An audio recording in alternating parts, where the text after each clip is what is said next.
Coucou et bienvenue dans cette vidéo, ma bibliothèque du cœur. Alors j'ai fait une première vidéo de présentation. Au départ, je comptais faire la présentation et, euh, et puis parler du livre que je voulais présenter aujourd'hui. Mais ça aurait été trop long. Donc du coup, si vous n'avez pas vu la présentation de ma bibliothèque du cœur, bon, je vous invite à aller voir de quoi il s'agira puisque c'est quelque chose qui va perdurer dans le temps. Ça va être une série, hein, après peu importe combien de temps et de quoi, mais dans laquelle j'explique de quoi je vais vous parler. Pour aujourd'hui, donc, je pars dans le vif du sujet. Pour aujourd'hui, je vais parler de l'âme du monde. Je me présente aussi dans la présentation, je présente qui je suis, je vais pas trop le refaire. Je suis Emmanuel, il était une fois Emmanuel, je suis médium. Et voilà, et j'aime à vous partager mais ce qui m'a permis d'avancer, moi, sur mon chemin, et ce qui me permet encore d'avancer sur mon chemin. Voilà, donc allez voir la présentation pour en savoir un petit peu plus.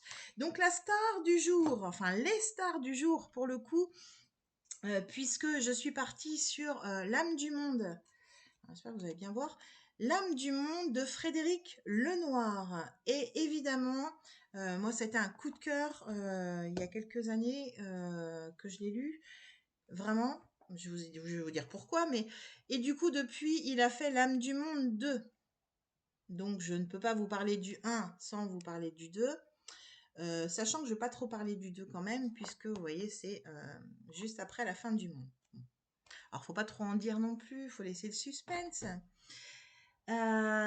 Et puis, de fil en aiguille, eh bien, je ne peux pas ne pas vous parler de Les Contes de l'âme du monde. Donc, vous retrouvez l'âme du monde dedans. Et les Contes de l'âme du monde, ce sont des cartes. Je vais vous présenter à la fin pour les enfants. Voilà. Donc, Frédéric Lenoir. On est toujours sur Frédéric Lenoir, hein, pour le coup. Alors, c'est thème Frédéric Lenoir. Donc je pars direct justement sur Frédéric Lenoir, qui est un sociologue, un écrivain, un conférencier, journaliste aussi, français, qui a écrit de nombreux ouvrages, essais, théâtres, romans, contes philosophiques, c'est comme ça que ça s'appelle. Alors il y a notamment, c'est là que je mets mes lunettes, pour ne rien oublier à vous partager, du coup, le miracle Spinoza, la consolation de l'ange, cœur de cristal, Jung, un voyage vers soi qui date de 2021, qui est pas très très vieux. Euh, voilà, la consolation de l'ange, je l'ai lu aussi. Il est juste magnifique. C'est un roman et franchement, les romans de Frédéric Lenoir, ils se mangent, voilà, hyper vite, parce que du coup, ce sont des messages qui passent, mais étant donné que ce sont des romans, c'est beaucoup plus facile à lire, à intégrer. Et bon, moi j'adore son écriture, donc du coup, et j'adore aussi la philosophie qu'il a, les messages qui passent.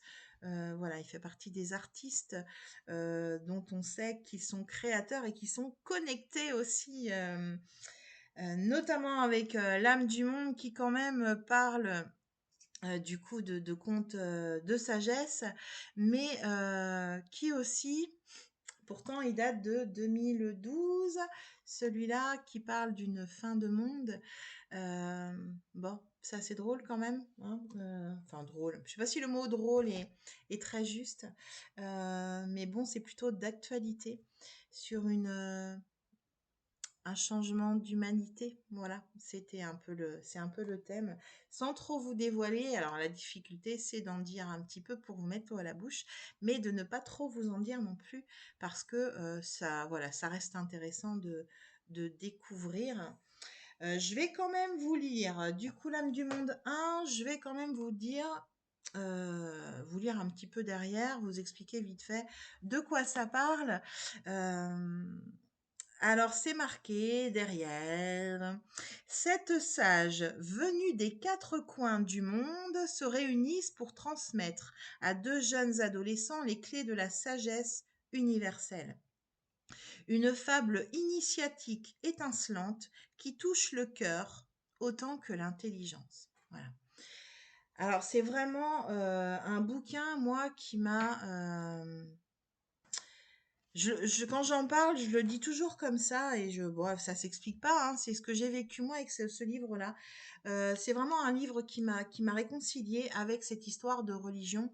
Je l'ai lu à une époque où voilà, j'étais en bis totale avec cette idée de religion, avec toute l'histoire qu'elle comporte, avec tout ce qui a été fait par l'humain.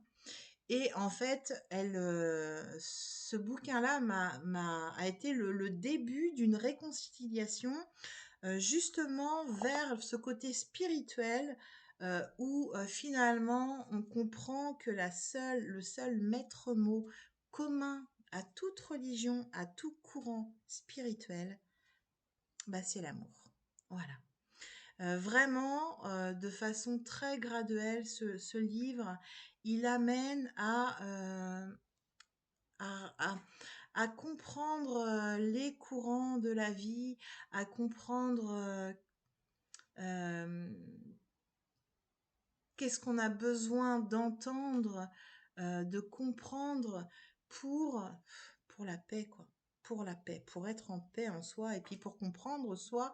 Et si on se comprend soi, on comprend forcément notre monde extérieur, d'où l'âme du monde, évidemment. Et alors, voilà, l'âme du monde, je trouve qu'en plus, ce titre, il est juste magnifique. Alors, en gros, d'une façon très magique, vous avez 7 sages des 4 coins du monde. Vous avez Cheikh Youssouf, qui est un fondateur d'une confrérie musulmane soufie, qui habite au Nigeria. Vous avez un rabbin Salomon, qui est kabbaliste judaïste, qui habite à Jérusalem. Vous avez le père Padro, un moine catholique originaire du Brésil, qui vit dans l'Oregon. Vous avez Ma Ananda, une mystique hindoue qui dirige un ashram dans le nord de l'Inde. Vous avez Maître Kong, un vieux sage chinois près de Shanghai, qui est en charge d'un temple taoïste. Vous avez Gabrielle, qui est une philosophe, une prof de philosophie grecque en université à Amsterdam, qui du coup est disciple des sages stoïciens et de Spinoza, accompagnée de sa fille, du coup, bon, qui n'est pas une sage puisque c'est une jeune fille, une jeune adolescente. Vous avez Ansia, une chamane nomade des temples, des steppes de Mongolie. Voilà, vous avez ces 7 personnages qui sont appelés de façon très magique à aller alors j'ai oublié le mot parce que le lieu est Tulanka, voilà, qui sont appelés à aller à Tulanka. Il s'avère que Tulanka, c'est un monastère qui se trouve,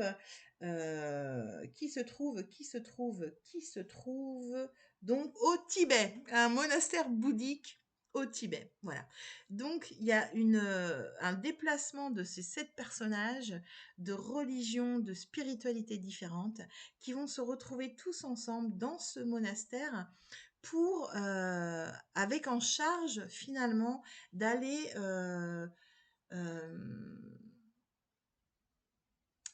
ensemble, de réfléchir ensemble pour distribuer la sagesse à un jeune lama, puisqu'ils appellent un jeune lama, adolescent aussi, qui s'appelle Tanzin.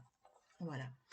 Donc, ils ont 7 jours, et pendant ces 7 jours, ils se rencontrent, ils sont ensemble, enfin, de toute façon, ils vivent ensemble dans ce monastère, et ils partagent des contes philosophiques, ils partagent leur vérité, et avec beaucoup, beaucoup d'amour, ils essaient de trouver euh, justement les éléments les plus importants à partager à ce fameux Tanzin. Et du coup, à la petite aussi, la petite adolescente, du coup, qui se présentant là, bon, a aussi besoin de savoir, de connaître les sagesses. Donc, c'est vraiment un livre qui se lit avec facilité, puisque je rappelle, c'est un roman. Alors c'est conte philosophique, mais en même temps c'est vraiment sous forme de roman, et c'est ça qui est hyper intéressant. C'est c'est au fur et à mesure de ce bouquin, on intègre aussi avec tous ces contes universels là qui sont racontés. C'est en fait le vieux sage dit, je crois, il y a une formule comme ça en fait. Chaque sage prend la parole. Un sage prit la parole et dit. Et voilà. Et là, il explique soit un conte. Alors vous en connaissez, hein, l'histoire des loups blancs et tout ça. Je pense que vous les connaissez. Je vais vous faire une lecture justement de deux exemples, moi, qui me marquent. Mais c'est vraiment intéressant. La grande leçon aussi, c'est vraiment pourquoi se faire la guerre entre religions, entre courants spirituels, pourquoi se battre pour pour sa propre croyance, alors que voilà, c'est tellement important de marquer les choses qui sont communes, justement, dans tout ça, et que finalement, il y a une seule origine à tout. L'homme voilà, a fait ses déviances, a fait ses caractéristiques par rapport à la religion, par rapport à des dogmes, mais finalement, il n'y a qu'une seule origine du tout, et, euh, et c'est bien l'amour. Voilà. Je vais vous lire donc deux petits passages. Voilà, on est déjà à 11h22, ok. Bon, ben voilà, pour des vidéos courtes, faut arrêter le temps, hein, c'est incroyable ça. Donc, je voulais vous lire un petit passage. Alors, un sage prit la parole et dit: Cultivez l'émerveillement. Ne cessez jamais d'admirer la beauté, l'harmonie et la bonté du monde. Ne cessez jamais, tels d'éternels enfants curieux de tout, de vous interroger. L'étonnement est le début de la sagesse, disait un ancien maître de la sagesse, car il nous conduit à nous interroger et à découvrir l'invisible derrière les choses visibles. Il nous mène à la vérité, il nous transporte jusqu'à l'âme du monde. Fuyez au contraire l'indifférence à vous-même, aux autres et au monde. Fuyez l'insensibilité, ne soyez jamais blasé, satisfait ou repu, car alors votre esprit s'endormira. Il se satisfera de quelques certitudes et ne saura plus questionner le monde. Il sera tel une vieille souche, sans sève, et votre vie sera sans saveur, sans intelligence et sans joie. Voilà un premier extrait. Et en deuxième extrait aussi, je l'ai trouvé intéressant. Alors, tout est intéressant, mais du coup, voilà, je me suis laissée inspirée par mon intuition. Page 111, vous avez un sage prit la parole et dit: Pour entendre la musique de l'âme du monde, nous avons besoin de silence. Si notre esprit est sans cesse préoccupé, agité, actif, il ne pourra avoir accès à sa source profonde. Accordons à notre esprit chaque jour des moments de calme. De ce profond silence jailliront les plus beaux fruits de l'âme. Paix, douceur, joie, amour, compréhension, lumière. Le recueillement est la respiration de l'âme, car notre esprit a autant besoin de silence que notre corps a besoin d'air. Combien d'âmes étouffent dans la vie moderne trépidante et ne peuvent trouver l'espace et le calme nécessaires à leur équilibre et à leur croissance. Voilà. Et là, du coup, c'est un autre sage après qui prend la parole et qui peut raconter des contes aussi, parce que là, je vous ai pas donné de contes en exemple, mais parce que c'est un peu plus long parfois. Mais cette histoire de voilà du vieil homme qui dit à son fils, mon fils, il y a des loups, un loup blanc, un loup noir, voilà, qui nourris-tu le plus? Ce genre de choses qu'on retrouve beaucoup dans les contes philosophiques. Donc voilà pour l'âme du monde premier, l'âme du monde premier, dans lesquels, ah oui, je voulais quand même en deuxième partie, donc il y a les 7 clés de la sagesse, le sens de la vie, le corps et l'âme, la vraie liberté, L'amour, les qualités à cultiver, les poisons à rejeter, l'art de vivre, l'acceptation de ce qui est. Voilà, les 7 clés de la sagesse selon Frédéric Lenoir, selon ces sages qui sont réunis dans ce monastère au Tibet. Euh, voilà, voilà, ce premier jet. Le deuxième, je vais pas trop vous en parler. Alors, j'avais une lecture d'extrême. En fait, je me rends compte que finalement, j'en parle déjà en premier. J'ai bugué. Donc là, dans le deuxième, c'est cette jeune fille, justement, qui est adolescente, qui voyage, c'est donc Natina, qui voyage de village en village et qui, du coup, ben, transmet ses enseignements. C'est ça que j'adore aussi dans ce livre, c'est revenir à l'origine, comment on faisait quand on n'avait pas de réseau, comment on faisait quand on n'avait pas tous ces moyens d'écrire. Eh bien, on portait la parole et du coup, on se baladait comme ça aussi dans les transmissions sages. On se rencontrait dans des veillées le soir pour se raconter des choses, pour échanger, pour discuter. C'est peut-être ça aussi qui manque à ce monde aujourd'hui, ces rencontres, d'être reconnus entre nous, et puis aussi de se partager nos vérités avec beaucoup de respect et de tolérance dans l'autre pense différemment, c'est ok. Mais qu'est-ce que ça m'apporte du coup? Qu'est-ce que ça peut m'apporter? Qu'est-ce que je peux comprendre? Et qu'est-ce que l'autre peut comprendre aussi de ce que je pense, de ce que je ressens? Et on voit bien dans cette âme du monde que du coup, c'est le monde perdu qui a besoin encore plus de ces sagesses. Alors, ce qui est dommage, c'est que ça aurait été pas mal d'écouter les sagesses avant que ça pète. Petit message subliminal. À qui comprendra? Donc voilà, donc elle s'arrête dans les villages où elle est accueillie, lui offre à manger, à boire, et les villageois posent une question. Et du coup, elle répond avec ce qu'elle a acquis, ce dont on lui a, ce dont on lui a éduqué, ce qu'on l'a. Bon, bref, hein, vous avez compris ce que je voulais dire. On va passer au conte de l'âme du monde. Ah oui, je vous ai pas lu l'arrière de l'âme du monde 2. Donc retrouvez dans ce nouveau conte initiatique la sagesse et l'émotion qui ont fait le succès de l'âme du monde, vendu à plus d'1 million d'exemplaires dans 20 pays. Bon.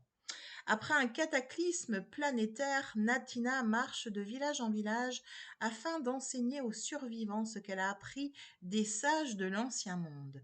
Comment éviter les erreurs qui ont conduit à la catastrophe et apprendre à vivre en harmonie avec soi-même, avec les autres et dans le respect de la nature. Au fil de cette quête, Natina retrouvera-t-elle celui à qui elle pense secrètement et qui vient parfois la visiter dans ses rêves? Ah oui, alors ça c'est une petite partie que je vous ai pas dit, mais bon, il y a toujours des histoires d'amour aussi quand même. C'est bien aussi les petites histoires d'amour pour avoir envie de lire jusqu'au bout aussi, hein. Voilà, j'ai bien fait de lire parce que du coup, voilà, avec des mots un peu plus clairs que moi, ça explique bien, ça vous met bien dans l'ambiance aussi de cette âme du monde 2.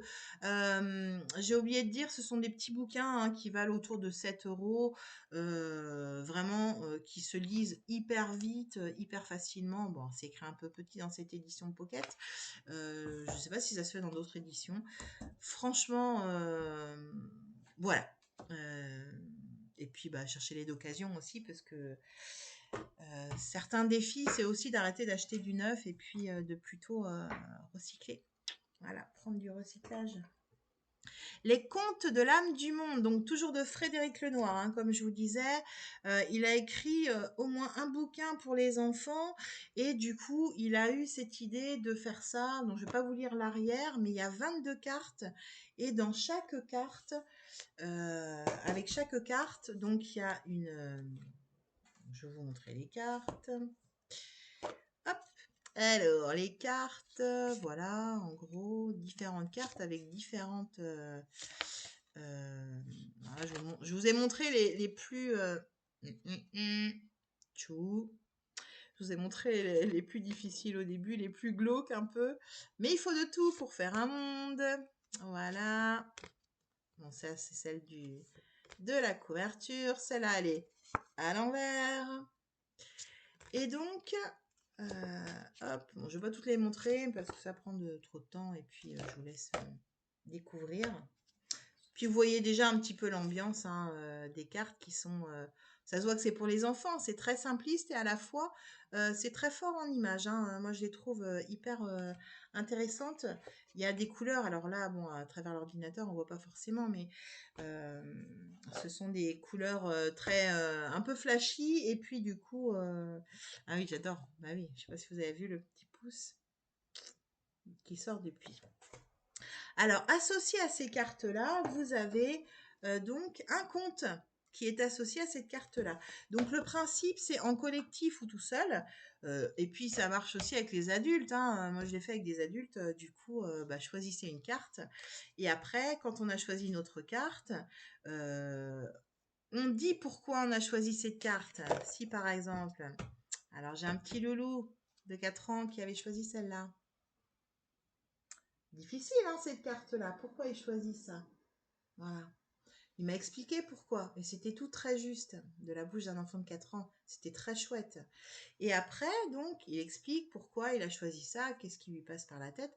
On peut aussi l'accompagner, du coup, à exprimer ses émotions. C'est ça qui est intéressant. Et alors là, du coup, c'est la 15. Donc, on va sur cette fameuse... hop. Donc, on retrouve l'image. Et on a le compte qui est associé. Donc le conte, c'est développe ta force intérieure. Donc on lit le conte. Donc l'enfant le lit ou l'adulte le lit si l'enfant ne peut pas lire. Et après, derrière, ce qui se passe, c'est qu'il y a une explication de Frédéric Lenoir concernant le choix de cette carte, concernant la symbolique du coup. Quel est le message si vous avez choisi cette carte-là? Donc par exemple, cette carte-là, est-il plus important d'avoir une grande force physique ou une grande force intérieure? On reprend, donc il y a donc un sage avec cette force intérieure et il y a un monsieur qui croit avoir le pouvoir parce qu'il a la force physique et il a l'épée. Est-ce qu'il a peur ce moine-là? Moi je suis pas sûre qu'il ait peur en fait. Donc il semble pas impressionné par l'épée, par la mort qui peut l'attendre, par le monsieur qui a l'air effectivement plus fort physiquement. Et du coup, voilà, il y a un petit texte, hein, c'est très court parce que du coup, ça fait que cette page-là, si j'ai pas de bêtises. Oui, voilà. À chaque fois, c'est une page. Donc, c'est hyper intéressant. Je vous lis quand même l'arrière du livret qui est fourni. Vous voyez, c'est vraiment un coffret hein, où il y a, voilà, on range les cartes. Et vous avez le livret. Depuis des années, de nombreux parents me demandent d'écrire un petit livre de sagesse à destination des enfants. Le voici. Vous y trouverez des contes universels, extraits de l'âme du monde, ainsi que des citations d'ailleurs. Accompagné de commentaires inédits, l'enfant va ainsi pouvoir se plonger dans une réflexion sur les grands thèmes de la sagesse philosophique. Le bonheur, la liberté, l'égoïsme et le partage, le respect et la violence, l'essentiel et le superflu, la maîtrise des émotions, l'instant présent, le lâcher-prise, etc. Puissent ces contes amener les plus jeunes à réfléchir sur des questions essentielles du quotidien et à trouver des réponses qui les aident à vivre mieux. Frédéric Lenoir. Voilà. C'est donc le texte qui est marqué derrière. Et comme je disais, vraiment, c'est un support quand on accompagne, qu'on est thérapeute ou voilà, moi je suis pas thérapeute, mais j'accompagne quand même. Ça peut être un chouette support et même pour les adultes et on peut partir, voilà, on peut imaginer qu'on peut partir sur n'importe quoi et notamment, alors moi je défends beaucoup le monde des émotions, c'est hyper important quoi. Si je choisis cette carte-là, elle n'a pas du tout la même symbolique quoi. Oh. En plus elle, ah vous voyez déjà j'arrive même pas, il y a des moments où je peux pas la mettre parce qu'elle explose de lumière. Voilà, voilà, eh bien c'était le premier partage, ma bibliothèque de cœur, du cœur, avec Frédéric Lenoir à l'honneur. Je vais remettre dans la description les trois choses que je vous ai partagées. Et puis, bah écoutez, j'espère avoir été claire, ne pas avoir été trop longue pour vous, et surtout avec le cœur, vous avoir transmis l'envie d'acheter ou de louer en bibliothèque aussi, hein, en médiathèque. Bon, alors pas les cartes, ça peut-être pas, bon, quoique provisoirement, je sais pas si j'avais une médiathèque là, ça peut être aussi l'occasion en famille aussi de un dimanche de pluie et bon, il y en a quelques-uns en ce moment, de se mettre autour d'une table et puis de se dire, allez, on va aller chercher un petit peu nos énergies du moment, comment on se sent, euh, et puis essayer un peu de comprendre nos états d'âme, nos états d'humeur, nos états d'être. J'espère vous avoir transmis tout cela. En tout cas, c'est avec beaucoup, beaucoup d'amour que je vous ferai ces vidéos. euh, Parce que j'ai vraiment, je trouve que c'est important ces partages-là. Et après, ça parle à qui ça parlera et ça ne parle pas. Si ça ne parle pas à quelqu'un, c'est pas grave. Euh, c'est que ce sera autre chose. Ce sera un autre moment, un autre outil aussi, puisque tout le monde ne lit pas. Mais, euh, mais voilà. Je vous souhaite bonne journée, belle soirée en fonction de quand vous regarderez cette vidéo. N'hésitez pas à partager, à liker, à vous abonner aussi à ma chaîne pour suivre toutes les futures bibliothèques du cœur que je vais proposer. Et puis, je vous fais des gros bisous. Prenez bien, bien soin de vous. Prenez bien, bien soin de vous. À bientôt.